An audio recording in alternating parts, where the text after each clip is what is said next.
Gol oleh Romeni ke gawang Tiongkok menjadikannya striker timnas kedua sepanjang sejarah yang berhasil mencetak gol di 3 pertandingan beruntun kualifikasi Piala Dunia. Sebelumnya ada nama striker legendaris Ilham Jaya Kusuma. Ole Romeni merupakan penyerang kedua sepanjang sejarah timnas kita yang sukses mencetak gol di 3 laga beruntun di kualifikasi Piala Dunia. Sebelumnya ada nama Ilham Jaya Kusuma yang melakukannya saat kualifikasi Piala Dunia 2006. Ilham mencetak 1 gol saat timnas bermain imbang lawan tuan rumah Sri Lanka 2-2. Di pertandingan selanjutnya, Ilham mencetak hat-trick yang membawa Garuda membantai Turkmenistan 3 gol. Lalu Ilham kembali menyumbang 1 gol saat timnas harus mengakui keunggulan Arab Saudi 3-1. Sementara pada kualifikasi Piala Dunia 2026, Ole Romeni berturut-turut menyumbang 1 gol di 3 pertandingan, yakni melawan Australia, Bahrain, dan Tiongkok. Lalu sejauh mana peluang timnas kita melawan Jepang dan apa yang bisa dimanfaatkan dari laga nanti untuk mempersiapkan timnas kita lebih matang menghadapi putaran 4 kualifikasi. Kami akan diskusikan ini bersama mantan pemain timnas Indonesia yang juga pernah mencetak gol berturut-turut di kualifikasi Piala Dunia, Ilham Jaya Kusuma. Selain itu juga bergabung bersama kami analis sepak bola Yusuf Kurniawan. Selamat malam semuanya dengan Tifal, apa kabar? Selamat malam, kabar baik, alhamdulillah. Selamat malam, Assalamualaikum warahmatullahi wabarakatuh. Waalaikumsalam warahmatullahi wabarakatuh. Terima kasih semuanya sudah bergabung bersama kami dalam diskusi kali ini. Sudah sesuai ekspektasi nggak nih Bung Ilham? Kita lolos kualifikasi untuk putaran ketiga, melenggang ke putaran keempat. Sudahkah ini sesuai ekspektasi Anda atau justru ada pandangan lain di sini?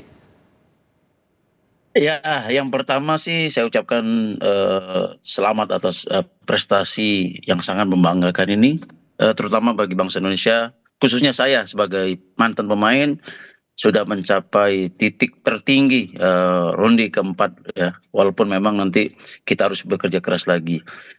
Ya saya rasa tim nasional sekarang ya yang tadi awalnya cuma hanya sampai ke ronde ke mungkin maju berikutnya, akhirnya sampai ke puncak ronde keempat ini.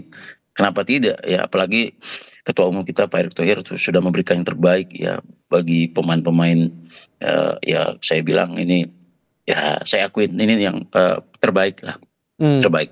Ditambah lagi ada catatan, ditambah lagi ada catatan sejarah baru nih, sosok Ole Romeni ini posisinya sama dengan Anda, jadi striker timnas yang berhasil mencetak gol 3 pertandingan beruntun. Anda melihat sosok Ole dengan performanya sepanjang pertandingan 3 laga belakangan ini gimana ngelihatnya? Iya, saya rasa kita harus punya striker seperti Ole ya, khususnya walaupun memang dulu mantan-mantan striker kita banyak. Tapi untuk saat ini Ole sangat diperlukan karena bagaimanapun juga seorang striker apapun itu dari penalti atau dari play on atau apa yang lain, dia punya kerja cetak gol.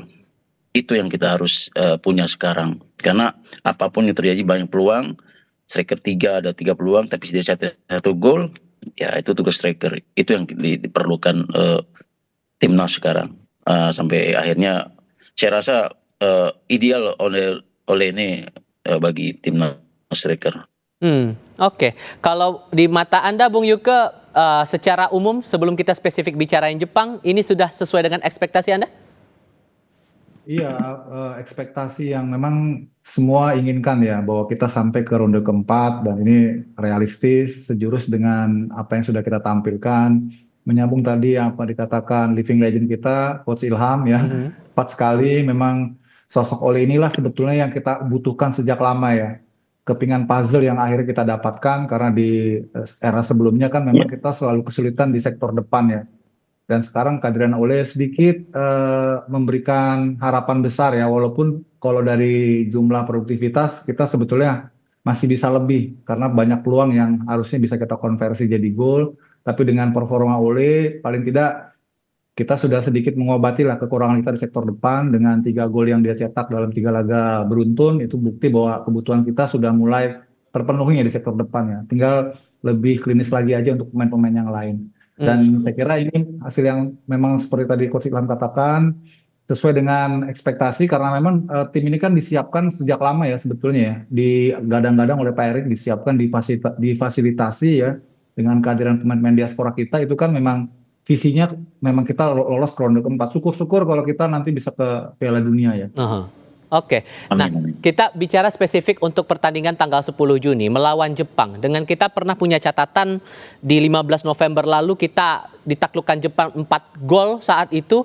Tapi di sisi lain kita berharap bisa all out dalam pertandingan tanggal 10 Juni nanti, Bung Yuke. Ditambah lagi posisi kita juga sama-sama aman masing-masing. Kita lolos bisa melenggang ke putaran 4. Jepang bisa lolos langsung Piala Dunia. Dengan target ini apakah tidak berlebihan atau gimana Anda membaca itu? Iya, kalau saya bilang walaupun pertandingan nanti tidak menentukan ya untuk siapapun ya, baik untuk Indonesia maupun juga bagi Jepang, sama-sama sudah lolos. Jepang lolos langsung ke Piala Dunia, kita lolos ke ronde keempat. Tapi tetap pertandingan adalah pertandingan ya, dan kita harus selesaikan dengan sangat gagah. Karena bagaimanapun hasil nanti itu akan ikut mempengaruhi poin kita di ranking FIFA. Jadi sangat penting untuk kita pulang dengan poin. Walaupun kita mungkin underdog ya bermain di Jepang, dan meski Jepang main mungkin dengan mayoritas pemain-pemain muda, tapi Jepang ya tetap Jepang ya, level mereka udah level dunia. Jadi kita harus realistis juga, dan saya kira ini kesempatan juga bagi Coach Patrick untuk membuat beberapa racikan baru barangkali yang bisa ditawarkan lawan Jepang supaya kita semakin banyak variannya ya, taktikalnya, skemanya gitu. Kalau kemarin kan ada pemain-pemain yang mungkin belum dapat kesempatan main ya, seperti Dean James ya, kemudian juga Messi Lekers ya. Juga ada pemain-pemain lain yang belum turun kayak Rafael Strike misalnya. Mungkin nanti lawan Jepang ada kesempatan mereka dimainkan. Itu tergantung bagaimana nanti dalam situasi terakhir ya. Kalau saya sih menurut saya pribadi lebih baik kita mulai mencoba beberapa skema baru ya untuk perbendaharaan ke depan supaya Coach Patrick ini menjadi kaya pilihan-pilihan taktiknya gitu. Di samping yang kemarin sudah sangat bagus sebetulnya. Kalau menurut Bung Ilham, yang terbaik dan realistis melawan Jepang ini yang kayak gimana konsepnya? Apakah langsung dengan line up utama diterjunkan oleh Coach Kluivert melawan Jepang, atau perlu strategi sendiri nih untuk mengotak-atik pemain yang bakal diturunkan langsung di tanggal 10 Juni nanti? Iya, saya rasa untuk nanti pertandingan lawan Jepang sih, saya rasa Coach Patrick sudah mempunyai taktikal sendiri. Terlebih lagi kedua tim ini kan sudah tidak ada satu tim Jepang sudah pasti lolos langsung, sedangkan Indonesia sudah lolos ronde keempat. Tapi saya rasa ya apa yang dikatakan Bung Yuki tadi mungkin ada betulnya juga. Mungkin ada beberapa nanti mungkin coach ya Patrick Kluivert ini akan memberikan opsi. Mungkin taktikal yang lain kemungkinan besar untuk ketika skema nanti plan pertama tidak jalan ya, ada plan keduanya. Ini yang memang sangat dibutuhkan, walaupun memang kita harus untuk pertandingan Jepang ini ya jangan sampai lagi kalah ya terlalu banyak, karena berimbas nanti ke mentality pemain. Apalagi kita nanti bisa mungkin curi 1 poin, kita bisa bermain dengan lepas lagi di sana ya, kita curi poin 1 ya, mental kita akan menghadapin ronde keempat ini yang lawan-lawannya cukup berat juga, begitu Mas. Saya rasa nanti Sorry saya potong di situ Bung. Karena kan kita soal mental juga ini kan yang perlu kita baca. Kita melawan klub yang berada di urutan 1 sementara ini di grup C. Kita pernah juga ditaklukkan oleh Jepang di bulan November 2024. Membangun mentalnya ini gimana caranya? Taktik atau strategi yang seperti apa yang bisa memastikan kita bahwa ya kita menghadapi dengan optimis tapi realistis juga, Bung Ilham? Ya, pasti. Ya saya rasa ya tadi Patrick Kluivert juga pasti ya sudah ada khusus ya untuk menghadapi tim Jepang ini ya.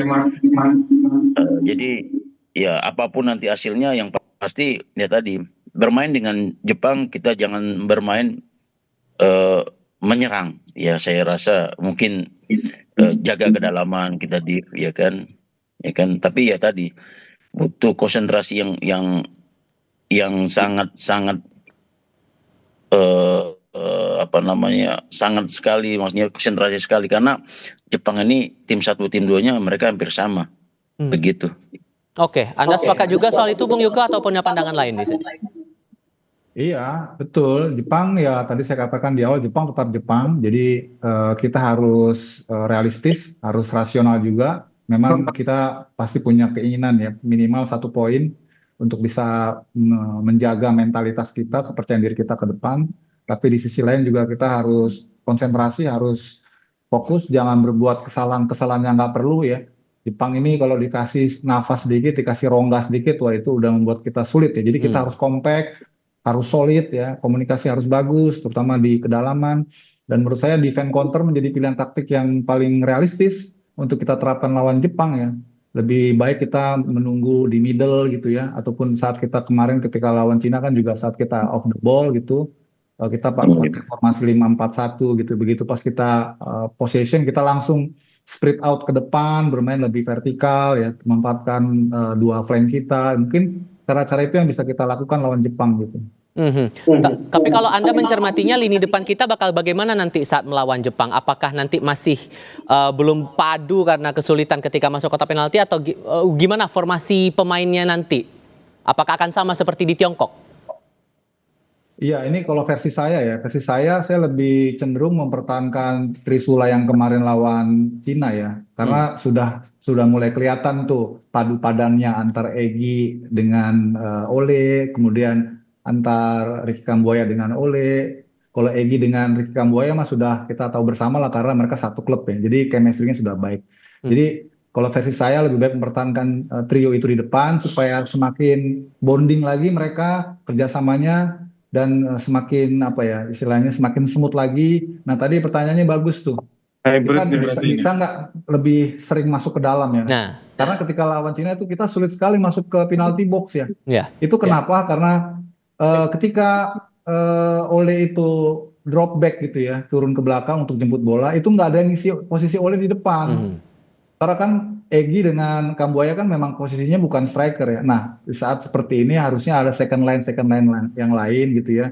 Seperti Tom Haye ataupun juga mungkin dari sisi flank Yakob Sayuri ya atau juga Verdong harus mengisi ruang-ruang itu supaya kita lebih pack ya ketika kita ingin progresi di sepertiga akhir lawan kita punya keunggulan jumlah pemain. Kalau kemarin kita lihat ya sulit sekali kita masuk ke dalam karena jumlah pemain kita tuh ketika nyerang tuh ya cuma Ole ataupun Egy, jadi kurang banyak ya, makanya bola-bola cutback ya.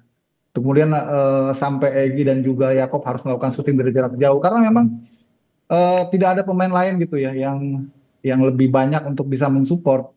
Jadi itu yang saya kira lawan Jepang nanti harus diperbaiki ya. Sekalian kita mau lihat bagaimana nih perubahan ataupun juga peningkatan cara bermain kita. Walaupun yang lawan Cina kemarin sudah bagus, tinggal kita harus lebih sering aja banyak ketika counter itu mengisi kotak penalti gitu.